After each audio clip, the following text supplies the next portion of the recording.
મિત્રો, આજે આપણે ગુજરાતી વિષય ધોરણ 3 તેમાં એકમ 1 વાંદરાને વાંચતા ન આવડે તેનું ભાગ 1નું સ્વાધ્યાયન પોથીનું સંપૂર્ણ સોલ્યુશન જોઈશું. બરાબર. તો એમાં પહેલો જ એક પ્રશ્ન છે કે પાઠ્યપુસ્તક પાન નંબર 2 પરની વાર્તા વાંદરાભાઈનું ઘરની શરૂઆતથી ખટપટે એક ઘર પાસે અચરજ જોયું વાક્ય સુધી વાંચો, પછી પ્રશ્નોના જવાબ લખો. તો ખટપટ એટલે કોણ? તો ખટપટ એટલે વાંદરો. નીચેનામાંથી ખોટા વાક્ય સામે ખોટાની નિશાની કરો. ખટપટ હુભાહુપ કરે છે, એ સાચું છે. ખટપટ આખો દિવસ ઊંઘ્યા કરે છે, એ ખોટું છે. ખટપટને છાપરા ઉપર બેસવું ગમે છે, એ પણ ખોટું છે. ખટપટ એક ઝાડથી બીજા ઝાડ પર ફરતો રહે છે, એ સાચું છે. બરાબર. હવે ઠંડી શામાં હોય? તો શિયાળામાં હોય. વરસાદ ક્યારે આવે? તો ચોમાસુમાં. ગરમી ક્યારે પડે? તો ઉનાળામાં. બરાબર. વૃક્ષ માટે વાર્તામાં કયો શબ્દ વપરાયો છે? તો વૃક્ષ માટે વાર્તામાં ઝાડ શબ્દ વપરાયો છે. તમને ઠંડી લાગે ત્યારે શું કરો છો? તો અમને ઠંડી લાગે ત્યારે સ્વેટર, મફલર, ટોપી વગેરે ગરમ કપડાં પહેરીએ અને તાપનું કરીએ છીએ. બરાબર. હવે પ્રશ્ન 2 છે કે હું ગીત ગાતા ગાતા લખું. પાઠ્યપુસ્તક પાન નંબર 13 પરનું ગીત ગાઓ અને પ્રશ્નોના જવાબ લખો. કે બધી જ વાર્તા દાદીની જેમ આબેહૂબ કોણ બોલે છે? તો ટીકુબેન. નીચેના વાક્યો સાચા છે કે ખોટા તે લખો. કે ટીકુબહેનને તોફાન કરવું ખૂબ ગમે, તો ખોટું છે. ટીકુબહેન સાથે મમ્મી પપ્પા પણ વાંચે છે, સાચું છે. ટીકુબહેનના ઘરે 3-4 ચોપડીઓ છે, ખોટું છે. ટીકુબહેનની આંખો ખરાબ હોવાથી અજવાળામાં ગુમ થઈ ગયા, તો એ પણ સાચું છે. બરાબર. હવે દાદી, ટીકુ અને મમ્મી પપ્પા એમને નાનાથી મોટા ક્રમમાં ઉંમર પ્રમાણે આપણે અહીંયા ગોઠવવાના છે. તો સૌથી પહેલાં ટીકુ આવે, પછી મમ્મી પપ્પા આવે અને પછી દાદી આવશે. બરાબર ને. ચોથો લખો. જેને રંગ હોય તે રંગીન, તો જેને શોખ હોય તે શોખીન.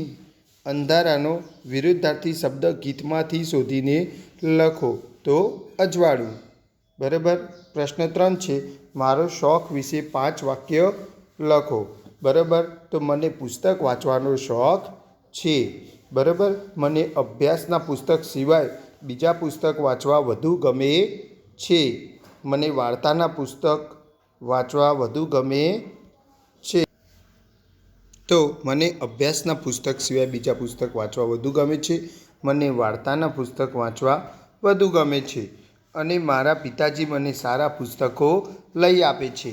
બરાબર. હું શાળાની લાઇબ્રેરીના પુસ્તકો વાંચું છું. આ સિવાય પણ કોઈ વાક્ય હોય તો તમે લખી શકો છો. બરાબર.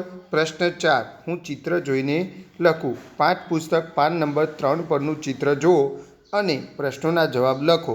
કે છાપરા પર કોણ બેઠું છે? તો વાંદરો. આ ચિત્ર કઈ ઋતુનું છે? તો શિયાળો. ઠંડીથી બચવા ચિત્રમાં લોકોએ કેવા કપડાં પહેર્યા છે? તો ઠંડીથી બચવા ચિત્રમાં લોકોએ શાલ, ટોપી, મફલર અને સ્વેટર પહેર્યા છે. લોકો લાકડા સળગાવીને તેની ફરતે શા માટે બેઠા હશે? તો ઠંડી બગાડવા. ચિત્રમાં કયા કયા રંગો પૂર્યા છે?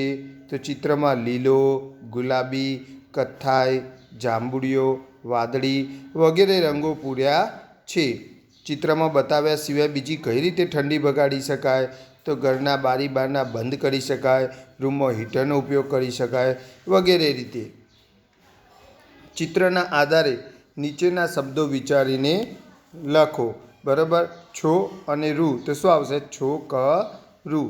ટો ખાલી જગ્યા, તો ટો પી આવશે. ખાલી જગ્યા દરો, તો વાંદરો. પછી મ ખાલી જગ્યા લ ખાલી જગ્યા, તો મ ફ લ ર.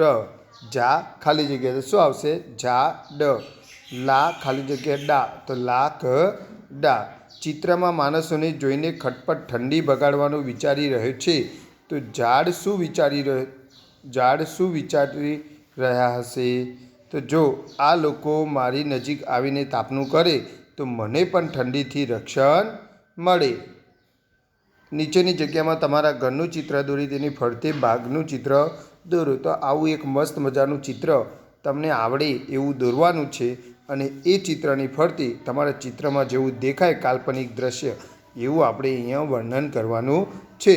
જેમ કે મેં અહીંયા એક ચિત્ર દર્શાવ્યું છે અને ચિત્ર વિશે લખું તો આ મારા ઘરનું ચિત્ર છે. બરાબર. મારા ઘરની પાછળ ઝાડ અને ડુંગર છે. બરાબર. મારું ઘર લાકડા, નળિયા અને ઈંટોનું બનેલું છે. મારા ઘરની આગળ બગીચો બનાવ્યો છે. અમારા બગીચામાં સુંદર ફૂલ આપતા છોડ છે. હું છોડને નિયમિત પાણી આપું છું. આ સિવાય પણ કોઈ તમને લાગે વાક્ય તો તમે જાતે બનાવીને પણ લખી શકો છો. તો આભાર. વિડીયો ગમે હોય તો શેર, સબસ્ક્રાઈબ અને લાઈક કરજો. Good bye.